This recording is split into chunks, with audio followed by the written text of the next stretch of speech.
Confrontations inside the Dallas Commissioner's Court chamber today over diversity.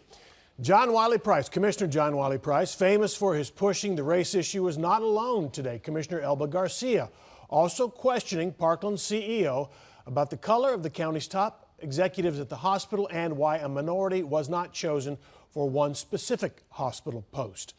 Fox 4's Sean Rabb was at the court today and is in our Dallas Newsroom now with more. Sean. Steve, that one position was the chief nursing officer. Garcia and Price wanted to know why the well-qualified minority candidate was not chosen. Parkland CEO Dr. Fred Cerise would not discuss that, but defended his attempts to bring diversity to the county hospital. And he had help today from Commissioner Mike Cantrell, staving off the critics who say it may be a new Parkland, but it operates with the same old culture. You can't go just based on the resume. Well, you've got to look at the totality. Wait. Absolutely.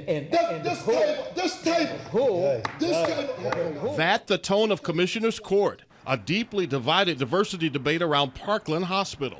John Wiley Price wearing a T-shirt that said New Parkland, Old Culture, pointed to last week's ribbon cutting for the new facility. There were no Hispanics that was going to be part of the presentation of that hospital.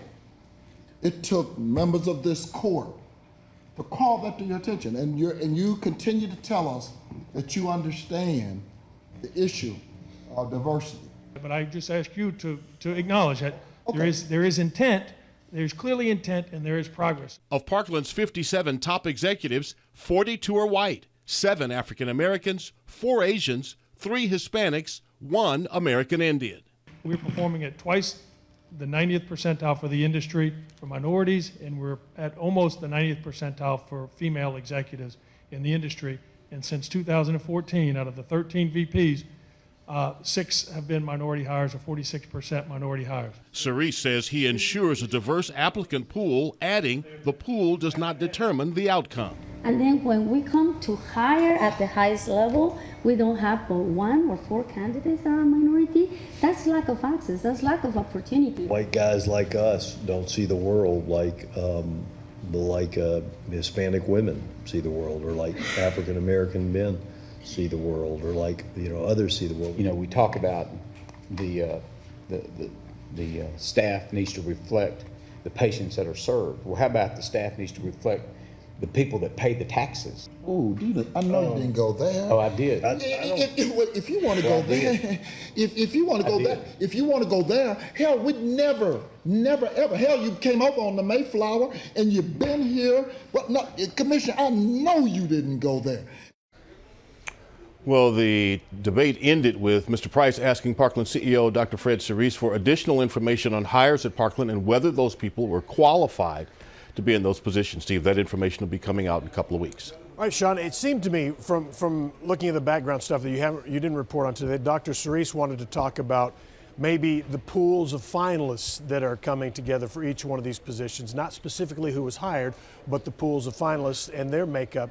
And it didn't seem, I don't know, to get much traction. Am I right in that? You're right. It didn't get any traction. One of the things Dr. Cerise said is that he ensures within the pool access, but he added the pool does not determine the outcome. And again, he pointed out that since 2014, 6 of 13 vice presidents, 46% hired, have been minorities.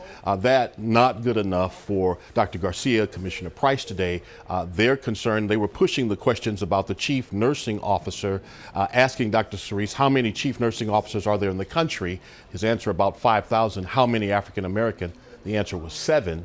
And they said, you had a chance to hire a minority in this position who was well qualified. You did not. We want to know why. And he said, I'm not going to talk about the discrimination between our finalists and how I made my decision. But in context, you've dealt with John Wiley Price for a number of years. If he can argue and badger and maybe get one hire that he wants, he'd say that's a fair trade.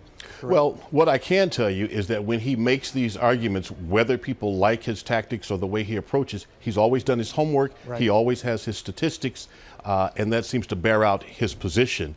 And that's his point, is that there ought to be more people of color in the city of Dallas, the county of Dallas, when you look at the population breakdown at the top levels in the C-suite, if you will, at Parkland Hospital. Got it. All right, Sean Rabb, Dallas Newsroom, thanks. Okay.